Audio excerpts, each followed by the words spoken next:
தான் இரும்பிலும் இதயம் முளைத்தது. உன் தமிழால் தனிநடையில் பாமரனுக்கும் பாடல் நடத்தும் பாடலாசிரியர் நீ. அள்ளி வந்த 1000வது பாடல் கார்க்கி என்றும் காலத்தில் நிற்பாய் நீ. பாடலாசிரியர் மதன் கார்க்கி அவர்களை இப்போது பேச அழைக்கிறோம்.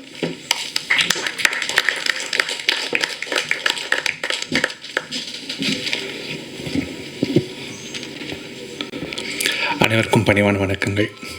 மேடையில் ரொம்ப அழகான இயக்குநர்கள், தொழில்நுட்ப கலைஞர்கள், தயாரிப்பாளர்கள் எல்லாருமே இருக்காங்க. பத்திரிகையாளர்கள் எல்லார் முன்னிலையிலையும் இந்த படம் இதை பற்றி பேசுகிறது ரொம்ப மகிழ்ச்சியான ஒரு தருணம். ஒரு சில ஆண்டுகளுக்கு முன்னாடி இந்த படத்துக்காக இல்லை, ஏழுக்கடல் ஏழுமலை படத்துக்காக பாடல் எழுதுறதுக்காகன்னு சொல்லிட்டு ராம் அவர்கள் கிட்டேருந்து ஒரு அழைப்பு வந்துச்சு. அந்த அழைப்பை ரொம்ப ஒரு பெரிய ஒரு மகிழ்ச்சியை கொடுத்த ஒரு அழைப்பு. அந்த அழைப்பு ஏன்னா அவங்களோட யுவன் முத்துக்குமார் அண்ட் ராம் அவர்களுடைய இணைந்து அவங்க உருவாக்கின பாடல்கள்லாம் எனக்கு ரொம்ப பிடிச்ச பாடல்கள். என்னோடய பட்டியலில் எப்போவுமே இருக்கிற பாடல்கள் கற்றது தமிழில் வர பாடல்கள் ஆகட்டும், ஆனந்த யாழை ஆகட்டும், அது வரைக்கும் எல்லா பாடல்களும். அங்கே போகும்போது அவரை பார்க்க போகும்போது அவரோட அப்பார்ட்மெண்ட்க்கு போகிற வழியில் அவங்களோட பாடல்கள்லாம் கேட்டுக்கிட்டே போயிட்டு அந்த படத்துக்கான வேலை ஆரம்பித்தோம். அந்த படத்தில் ரொம்ப கவித்துவமான ஒரு படம். அந்த படமே அவ்வளோ ஒரு கவிதை. அதில் அவர் தமிழ் கவிதை அவ்வளோ என்ஜாய் பண்ணி வாங்கிட்டே இருந்தார். இன்னும் வேணும் எனக்கு, நான் எவ்வளோ அழகாக ஒரு வரி எழுதிட்டோம், எனக்கு இந்த வரி ரொம்ப அழகாக இருக்குன்னு நான் நினச்சேன்னாலும் இந்த வரி அழகாகிடுச்சானா அதுக்கு மேலே இருக்கிற வரி இதோட கம்மியாகிடுச்சு, ஸோ அதையும் இன்னும் கவித்துவமாக்கலாமான்ட்டு ஒவ்வொரு வரியாக அப்படியே கேட்டு வாங்கிட்டு வந்தார்.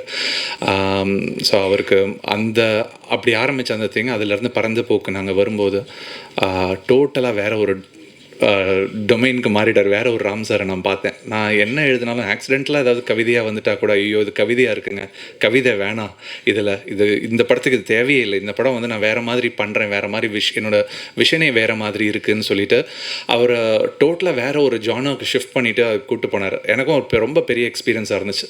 இந்த படம் ஆரம்பிக்கும் போது அப்படியே 1 2 அப்படின்னு சொல்லிட்டு பாட்டு ஆரம்பித்து அப்புறம் முடிக்கும் போது 25 பாட்டு எழுதணும் அந்த படத்துக்கு. அந்த 25 பாட்டில் ஒரு 19 பாட்டு படத்தில் இருக்குது. ஸோ அந்த 19 பாடல்களும் அவர் கூட சேர்ந்து எழுதின அந்த அனுபவம் எப்படி அவர் என்ன ஒரு பேனா மாதிரி பயன்படுத்திக்கிட்டாருன்னு சொல்லி பார்த்தேன். அவரோட எண்ணங்களை அப்படியே என்னோட கையை பிடிச்சி அவர் எழுதினார்.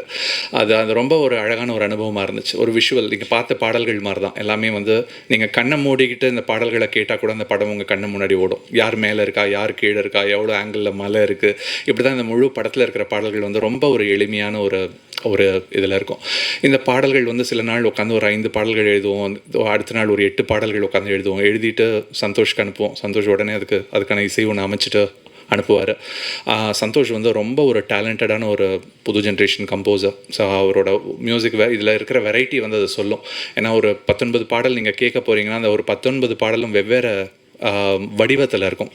எந்த ஒரு பாடலும் ஒன்று மாதிரி இருக்காது. அது ரொம்ப அழகாக பண்ணியிருக்காரு. பாடகர்களும் ரொம்ப அழகான பாடகர்கள் நிறைய பேர் பாடியிருக்காங்க. நிறைய கேமியோஸ் ஒன்று ராம் சார் சொல்லுவார் யாருன்னா வரப்போகிறாங்கன்ட்டு. சித்தார்த் நான் கண்டிப்பாக அவரை பாராட்டணும். இன்றைக்கி பாட்டு மட்டும் இல்லை, மறுபடி நீ பாட்டும் அவர் ஏழுக்கடல் ஏழுமலையில் பாடியிருந்தார். அவருடைய அந்த குரல் அது ரொம்ப எனக்கு ப்ரொஃபஷனல் சிங்கிங்காக இல்லையான்னு சொல்ல தெரியாது. ஆனால் அது உயிரில் இருந்து பாடியிருந்தார். அவர் பாடினப்போ அதில் இருக்கிற எங்கே திடீர்னு ஒரு பாஸ் விடுவார். அந்த கேள்வி கொக்கி எழுதும் போது அந்த இடத்துல ஒரு அமைதி அப்படியே உள்ளே போயிட்டு திருப்பி அடுத்த வரி வரும். அவ்வளோ உணர்ந்து பாடியிருப்பார் அவர். இந்த படத்துலையும் இந்த பாட்டையும் ரொம்ப அழகாக பாடியிருந்தார். நம்ம டாடி ரொம்ப பாவம் பாட்டு. இது ரொம்ப ஒரு பியூட்டிஃபுல்லான ஒரு சப்ஜெக்ட். ஃபஸ்ட்டு இந்த இது எடுக்கும்போதே நம்ம எல்லாருமே இதை அனுபவிச்சிருப்போம். ஒரு வீடு, எல்லாருமே ஒரு வீட்டுக்குள்ளே இருப்போம். ஆனால் அந்த ஒரு வீட்டுக்குள்ளே ஒரு 3 வெவ்வேறு உலகங்கள் இருக்கும். நான்ற ஒரு உலகம், என் மனைவின்ற ஒரு உலகம், என்னோட மகன்ற ஒரு உலகம். 3 வெவ்வேறு உலகங்கள். இந்த 3 உலகங்களுக்கு நடுவில் நடக்கிற அந்த ஒரு இணைப்பும் அந்த ஒரு போராட்டமும் இதுதான் நம்ம எல்லாரோட வாழ்க்கை. அதில் நம்ம எதை ரசிக்கிறோம், எல்லாத்தையும் கடந்து போகிறோன்ட்டு ரொம்ப அழகாக அதை படம் பிடிச்சிருக்காரு. இது ராம்சரோட படத்தில் வழக்கமாக நிறைய ஒரு சோகம் இருக்கும், நிறைய ஒரு ஏக்கம் இருக்கும், நிறைய அது மாதிரியான எமோஷன்ஸ் இருக்கும். இதில் முழுக்க படம் ஆரம்பத்துலேருந்து கடைசி வரைக்கும் எல்லாருமே சிரிச்சிட்டு இருப்போம். ஒரு மெல்லிய ஒரு சிரிப்பு எல்லாரோட இதழ்கள்லையும் இருக்கும். அதுக்கு மூலமாக போகும்போது அவங்களோட வலியை சொல்கிறாரு. அந்த சிரிப்போடு அவங்களோட வலியை நம்ம பார்க்குறோம், அவங்களோட நிலையை பார்க்குறோம். யாருக்கும் ஹெல்ப் பண்ண முடியாத அந்த ஒரு சுச்சுவேஷன் நம்ம பார்க்குறோம். ஒரு பியூட்டிஃபுல்லான ஒரு நரேஷனாக இந்த கதையை நான் பார்த்தேன். அதுக்கு கூட ஒரு உதவ முடிஞ்சுது பாடல்கள் மூலமான்றது ரொம்ப பெரிய ஒரு மகிழ்ச்சி. ராம் சருக்கு என்னுடைய நன்றி. ரொம்ப ஒரு அழகான அனுபவம். இந்த படத்தில் என்னோட ஒரு பர்சனல் மைல் ஸ்டோனும் இருக்குது. என்னோட 1000வது பாடல் இந்த படத்தில் எழுதியிருக்கேன். Smoking kills smoking causes cancer அப்படின்ற ஒரு பாடல். ஸோ அந்த பாடல் வந்து படத்தோட பார்க்கும்போது நீங்கள் ரொம்ப ஒரு அழகான ஒரு பாடலாக இருக்கும். ஒரு மகனோட ஒரு ஏக்கம், அப்பா கிட்ட அவனோட ஒரு கெஞ்சலாக அந்த பாடலை வந்து அமைச்சிருக்காரு. இந்த பாடல்கள் எல்லாம் வந்து ரொம்ப ரொம்ப அழகான அந்த கதையை நரேட் பண்ணுற ஒரு பாடல்களாக அமைஞ்சதுக்கு நான் ராம் சருக்கு நன்றி சொல்கிறேன். அண்ட் சந்தோஷ்க்கு என்னுடைய நன்றி. அண்ட் இந்த படத்தில் பாடின பாடகர்கள் எல்லாரும், மிஷ்கின் சார் உட்பட, அவருக்கும் சேர்த்து என்னுடைய நன்றி. வணக்கம்.